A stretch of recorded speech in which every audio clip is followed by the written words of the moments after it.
Hello everyone, and welcome back to the RimWorld Space Pirate series. My friends, I am ever so glad to be back here today. I realize it's been a hot minute, or more than that, realistically. It's been a few weeks, but we are indeed back. As I'm sure many of you know, I have been a bit busy with some other series and little projects for the channel, but today, my friends, we are going to be finishing this series as this is our last episode. So buckle up, Buttercup, because today we dominate the planet. The first thing we're going to be doing today is researching a project that will allow us to be able to create our own orbital bombardment targeters. And this is actually from a new mod that I've added to the mod list that goes by the same name, Craft Orbital Bombardment Targeters. As you probably could have guessed, of course, I've had this one in my back pocket for a while, but I didn't want to actually try to utilize it until we had a highly weaponized station in orbit, just like we do now with the Reaper. I felt that it would only make sense that the bombardment targeters are going to be targeting all the weapons that are on board the station at the settlements and or areas that we're going to use them on. However, the research into these technologies will take some time, so in the meantime, Harmony is going to be taking the new shuttle down to drop off some resources to one of our ships. In particular, the crew of Zap Zap's Dart, who we are going to be dropping off plenty of fuel so that they may make it back to orbit, but also some car parts so that they can actually build themselves a secondary tank. For you see, though the orbital bombardment targeters are going to be a big part of our domination plan, the tanks are going to be what really gets the ball rolling. We would quickly load everyone in our two murderous machines into the Dart before taking off. We would put the ship in a suborbital trajectory, that way we could try and aim ourselves so that we landed on another pirate settlement. An exciting battle would be about to take place, but our pirates are so familiar with battles on this planet by this point they hardly cared, sitting around playing poker before it even began.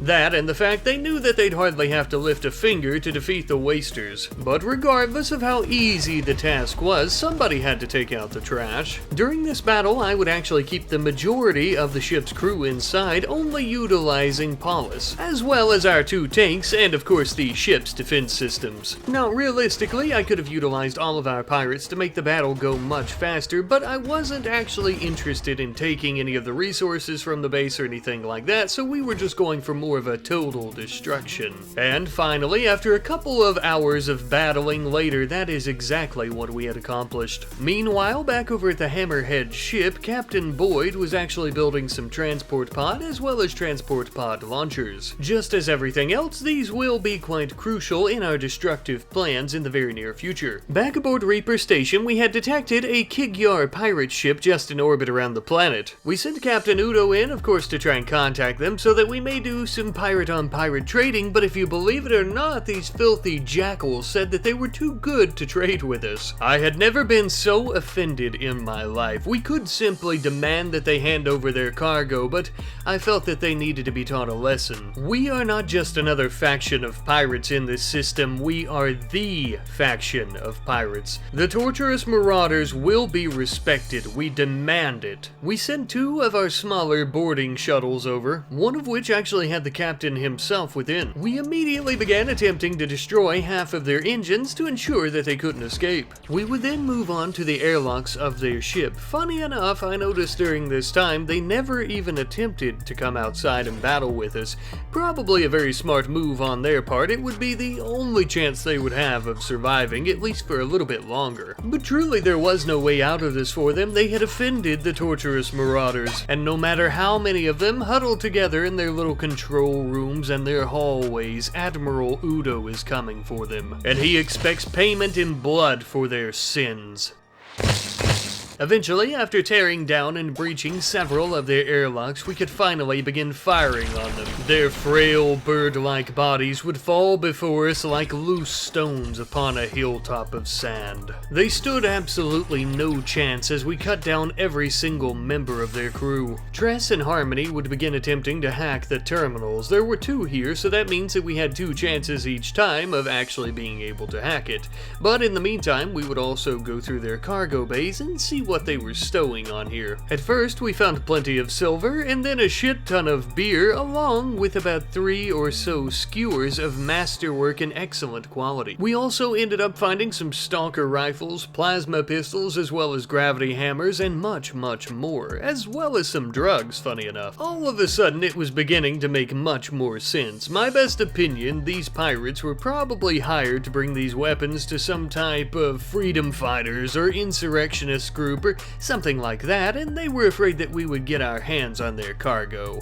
Unfortunately for them, that ended up being the case regardless, but they also lost their lives. Finally though, after hacking their control room and the bridge, we were able to capture the ship, adding it to our fleet. Though it is hardly anything special, it's not exactly the fastest ship, especially given that we destroyed 2 of the engines, and it's severely lacking in the weapons department, but something interesting that it does have just so happened to be a large slip space engine. Oh, those Kigyar, they might be weak, frail little creatures, but boy, do they know how to be pirates. God only knows where they stole that thing from, but it might come in handy in the future. Funny enough, one of the Kigyar had also not died when we were slashing their friends in half with our energy swords, so we actually had captured them to become one of our pirates. While still on the topic of prisoners, back at the Hammerhead on the planet's surface, Captain Boyd had managed to recruit 2 of the grunts that we had also taken prisoner at the end of last episode when they assaulted the ship. As I'm sure you remember, when the ship was raided as well, they essentially destroyed our main guns in the front of the Hammerhead and they broke through into the ship itself. Well, to try and ensure the safety and security of our crew and to ensure that that doesn't happen again, we would end up building some defenses in the front of the ship to kind of assist us with any more raids that we may encounter, especially since the Covenant tend to be quite persistent. Now, in all fairness, I highly doubt that these military-grade turrets will stand up against the Covenant's plasma weapons for very long, but maybe they'll be able to try and distract them so that we can get inside or at least try to defend ourselves. A bit of time later though, back on the station, and Ryan had finally finished up his extensive research into the orbital targeters. This tech is going to change this entire world as we know it. Since Eve is the Reaper station's AI and also the one that controls all the weapons aboard the station, I thought it fitting that she be the one to create these targeters as well. Now, actually creating these targeters at a fabrication bench didn't take very long at all, but the game is quite laggy because I basically have 3 or 4 settlements open at all times, so getting the resources from the other side of the station took a little while. Now, we only ended up creating 5 of these targeters to start off. I think that would be plenty, seeing how we have plenty of plasma cannons and uranium cannons. As far as I'm aware, the bombardment targeter will only be utilizing those weapons. And now we'll be launching one of our small shuttles to take these down to the planet's surface to the Hammerhead. Ryan here researched the technology and flew them down to the Hammerhead, but he will also be part of our assault when using them. We'll also be utilizing our grunt pirates here as well instead of our elites because they're so much smaller and we can't have anyone too large in the transport pods. Hence as to why I originally really wanted to recruit them in the first place. But now, my friends, our attack shall begin. First and foremost though, we're going to be bringing the dart back up to the station away from the planet. Since it was at an enemy settlement at the time, I didn't want any friendly fire to occur and we kill everyone on board by accident. We would then truly begin the invasion by launching our transport pods to all the nearby enemy cities. It was a bit hard to tell, but the captain was indeed the first to land at his targeted destination, meaning he was also the first to utilize his targeter.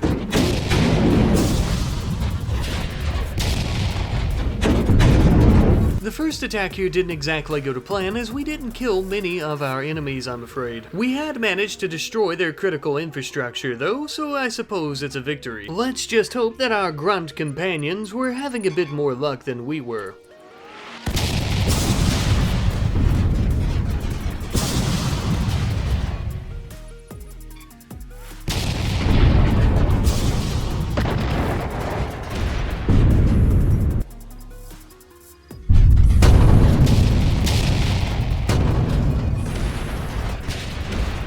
Now, as we saw with the captain earlier, not all of these attacks were complete successes, although our last was somewhat successful. We at the very least managed to kill many of our enemies, but we didn't destroy their base, unfortunately. So, all in all, 3 out of the 5 attacks went according to plan, but all 5 were successful, and we actually destroyed those enemy bases, rendering them completely useless. And also proving that we have a large gun pointed at the planet at all times if anyone decides to misbehave.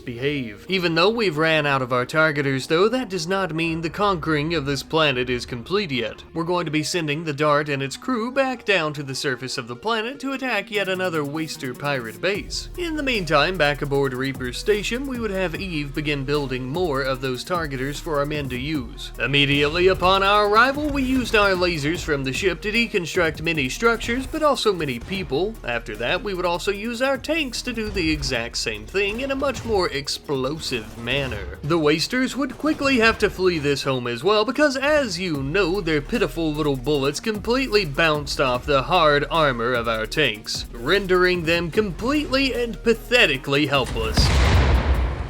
And with that, my friends, we have yet another city under our belts and under our boots. With the threat completely neutralized here, we would go ahead and load our tanks back up into the Dart and prep it to launch back out of the atmosphere. Now, back aboard the station, once more we had finally recruited 2 of the people we had taken hostage last episode, which was perfect because we could always use more crew aboard the station. We are a little bit low since we gave a lot of our crew members to the ships. Their names are Ogapek and I believe. I don't know how you pronounce that, but I'm not going to get all that acquainted with them right off the bat, as they're basically just going to be doing day-to-day operations aboard the station, and that's about it. Keeping our glorious rocket-bombarding Death Star above the planet at all times in orbit. Funny enough, shortly thereafter, we also ended up recruiting Ka, who was the Kigyar pirate from earlier when we attacked their trade ship. Yet another excellent addition to the torturous marauders. Experienced pirates are some of the best that we can actually have join us, even if they are frail Kigyars. Back on the surface at the Dart, we were repairing our tanks before we took back off when we ended up getting a massive raid from the Psych Army. Most definitely the largest raid from them that we have ever seen thus far. No doubt coming to try and reclaim their city, or at least what remains. Well, I would say that I wish them luck, but unfortunately luck just won't cut it. They too, just as their comrades had before them, would fall beneath our feet. Those who were still able to walk, or at least some of them, were able to make it out of the area by fleeing. And as for those who could not, they did not. These poor saps can't even muster up enough force to put a scratch on our ships anymore. A bit more pressure and it'll be over with for them. Captain Manticore here has really proven herself today, with yet another true demonstration of our military capabilities. But our military operations are far from over. We'll have our boarding team, led by Trace and Harmony, go back down to the planet's surface, this time around with more bombardment targeters. Now, we would end up doing this for about 4 settlements, so I'm not going to narrate every single thing that's happening to each of them, but I will kind of explain the game plan and the idea here. The Waster Pirate faction is not the type of faction that you can actually make peace with. And even when we have a giant death station orbiting the planet and we can destroy their entire cities just by pointing a little laser beam at it for a split second,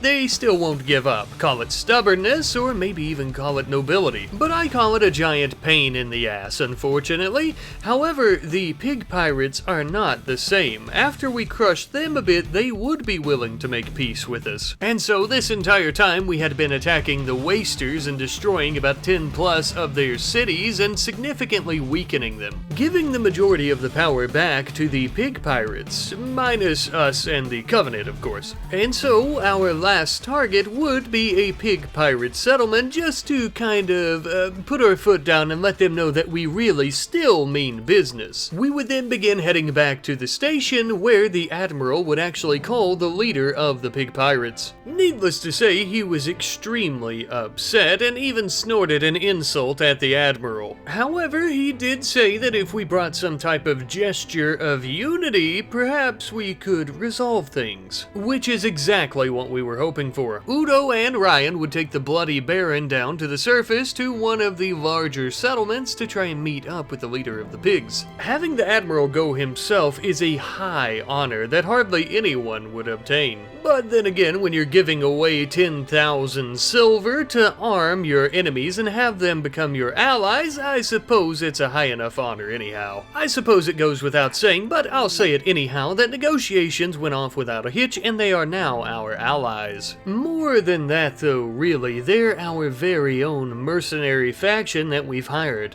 and we can now properly welcome them to the torturous marauders as something of a sub-faction. And as long as we keep their pockets lined with silver and also our station in orbit above their cities ready to blow them up 24/7 at a moment's notice, I think they'll continue being our friends. But now that we basically own the entire planet, it's time for the grand finale, my friends. We would begin bringing Zap Zap's dart back up into orbit and docking it with the station. We would once again be raiding one of our enemies, but this time around we're actually going to be bringing the Admiral with us. For you see, my friends, we've received some troubling intelligence from our new allies, and we were able to confirm these rumors with our advanced sensors. The Covenant have a ship on the planet, and they've been using it as a headquarters for all of their operations. We didn't think this possible as we had never detected any of their cruisers coming or going. This is most likely the same ship that they've arrived on the planet in. It also seems that it's had some extreme damage done to its hull, which would explain as to why we've never detected it in orbit or leaving the planet or really at all. We had also spotted a familiar face among their ranks, the same leader that the crew of the Hammerhead had encountered during that fateful snowy night. We would begin bringing the ship down. This is sure to be one of the most devastating battles that we had ever been a part of in this entire series. The Covenant's technology is strong to be sure, but our resolve is stronger. We touched down and began using our lasers to try and overheat their shields. This way we would be able to call down an overwhelming bombardment from the station.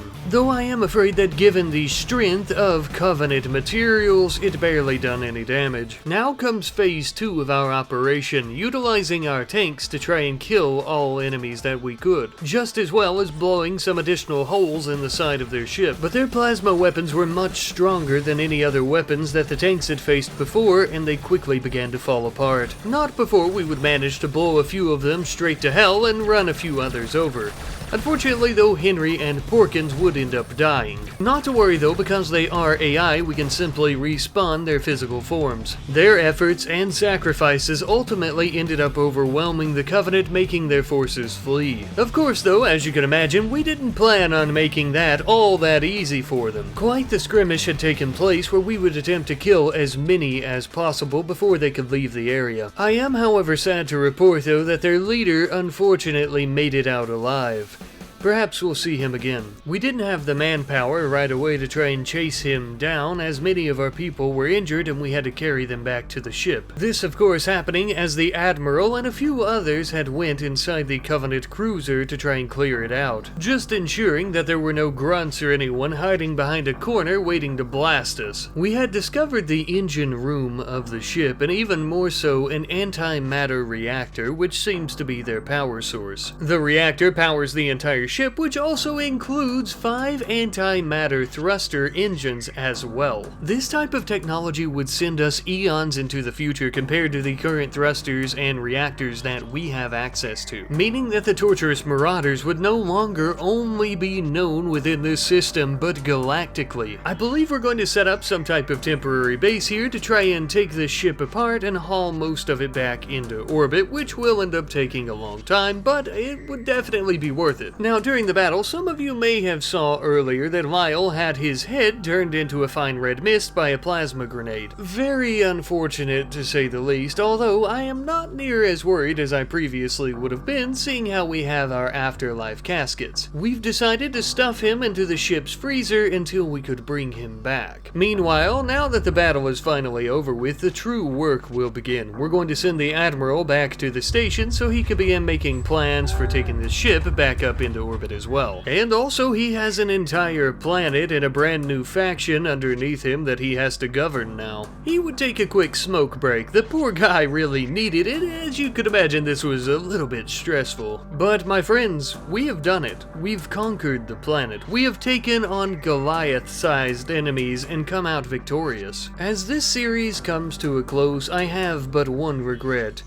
Only that I wish Zap Zap could have been here along with Udo to see this through, and to see the progress that we've made and what all that we've accomplished. But I do want to thank all of you for all of your lore, your support on this series and the videos, and I just want to say thank you. I very much appreciate it, and I'm just so glad and grateful that we could all enjoy this series together, so thank you guys. Now before we go though, I do want to send us off with a bang, okay? I have a little bit of a surprise for you guys, something that we've been working on in the shadows this entire episode that I didn't want to spoil. With our pirate clan growing exponentially day by day, I've decided to send out something of a discovery/research vessel, something akin to what the Star Reaper was originally when we boarded it and stole it. We'll be sending out Ryan, Ogapeka, and Leza to try and discover new worlds that need to be conquered, or that can be conquered, I should say. This mission shall be led by Ryan, as he and the Admiral have been close for quite some time, and he has been with us for a very long time as well. Though we hate to see him go, we hope to be reunited with him in the very near future, pillaging and thieving together once more. We would go ahead and have the three of the crew enter cryosleep. We would end up destroying the drone core that was within the ship, and we would end up replacing it with a ship computer core from the trade vessel that we stole from the Kigyar pirates. This way the crew would have a trusted, proper AI to guide them on their mission. Though for the moment we're going to leave her unnamed, as she's really not going to be communicating with anyone until the crew is woken up by her. Perhaps she'll name herself, or maybe they'll give her one once they're awake again. But now, my friends, the journey begins.